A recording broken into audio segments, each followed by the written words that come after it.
I'm including sales count and sales total in this video. The only difference is sales count gives you the number of units sold and sales total gives you the total amount of the units sold. So here I have sales count with all but cancelled status, and if I do the same for sales total here, it is only going to give me the sales amount for these units sold.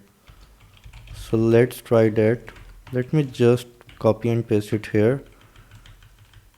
Since there's no big difference in the syntax, I can just change this to sales total. So seller ID is already there, periods there, marketplace is there, and SKUs are there. And just to make sure, status is the same, all but cancelled is default. So since I didn't specify any status, it's getting the all but cancelled, the same I got in the sales count one. So this is the basic idea of how to use these functions. Let's further explore this function. For now, I'm only going to go with sales count, and that's where I will be making all the changes. The first parameter as always is seller ID, and then the period. So seller ID, period are required parameters.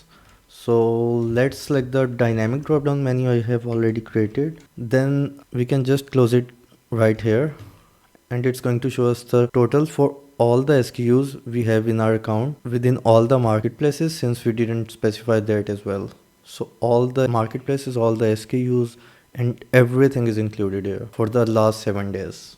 If I do, let's say yesterday, I will be getting the sales count for yesterday, but for all these SKUs or SNs.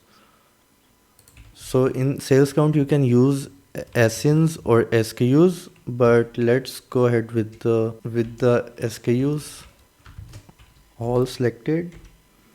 And then now we can specify a status here. Let's say we only want to check the pending ones. We can do this. So let's remove this extra quotation.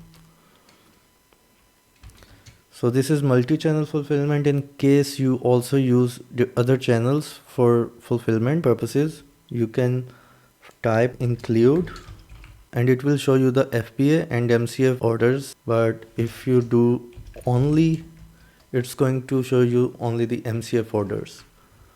For now, let's stick to the FBA ones only. So include within quotations. And since we have already selected the period as yesterday, I'm not going to specify any dates here, start or end dates here. So this is, let's remove. So these are my numbers for yesterday. And we can further make this dynamic. Let's say I always want to have the pending ones here, the shipped ones here. Let's remove this. I can just go ahead and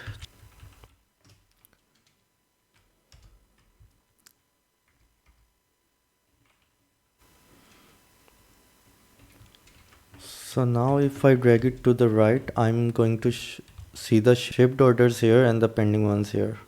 And I can just go ahead and look for another status. Let's say all, and I will have all the orders here.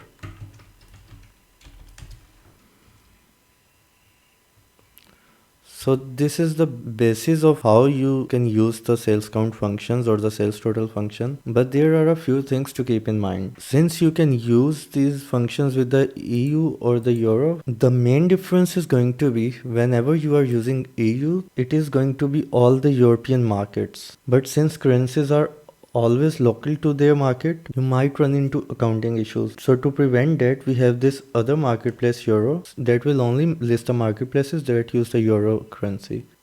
Let me just convert this to sales total and show you how it's going to work.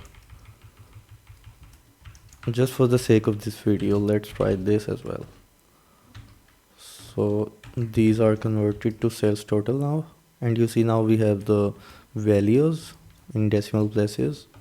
So this is how they are interchangeable in a way where the sales count gives you the quantity of the sales of the orders or the SKUs sold, and the sales total is going to give you the amount, the value of those units of SKUs sold. So this is the only difference. For people in Europe, they will need to use semicolon instead of comma. It all depends on the syntax settings, but most of the time for people living in Europe, the semicolon is going to work. Other than that, in case your subscription ID does not save, use incognito mode of your browser to bypass Google cache issue.